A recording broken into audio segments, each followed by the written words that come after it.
இன்றைக்கி என்ன ரெசிபி பார்க்க போகிறோன்னா மணத்தக்காளி காய் புளிக்குழம்பு. இதுக்கு ஒரு வானல் வச்சுட்டு 6லேருந்து 7 ஸ்பூன் அளவுக்கு நல்லெண்ணெய் ஊற்றிட்டு 20 பல் சின்ன வெங்காயம் ஒரு கட்டி பூண்டு போட்டு நல்லா பொன்னிறமாக வதங்கினோடனே மணத்தக்காளி காய் வந்து ஒரு கைப்பிடி அளவுக்கு சேர்த்துட்டு அது பொரிஞ்சு வந்தோடனே இப்போ ஒரு கைப்பிடி அளவுக்கு வேர்க்கடலை சேர்த்து அதையும் வந்து வறுத்துக்கலாம். லெமன் சைஸ் அளவுக்கு புளி எடுத்து புளி கரைசல் சேர்த்துக்கலாம். கொஞ்சமாக பெருங்காயத்தூள், 1/4 ஸ்பூன் மஞ்சள் தூள், 1.5 ஸ்பூன் வந்து சாம்பார் குழம்பு மிளகாய்த்தூள், 2 ஸ்பூன் வந்து கல் உப்பு இதெல்லாம் சேர்த்து நல்லா கிண்டி விட்டுக்கோங்க.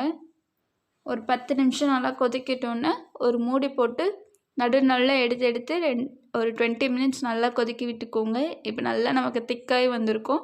இப்போ அதில் கடைசியாக வந்து வெல்லம் கொஞ்சமாக சேர்த்துட்டு 2 நிமிஷம் கொதிக்க விட்டுட்டு கருவேப்பிலை சேர்த்தா இப்போ நமக்கு வந்து புளிக்குழம்பு வந்து ரெடி ஆகிடுச்சு. கடைசியாக ஒரு 3 ஸ்பூன் வானலில் எண்ணெய் ஊற்றி தாளிப்பு வடகம் இருந்தால் தாளிச்சுக்கோங்க, ரொம்ப டேஸ்ட்டாக இருக்கும்.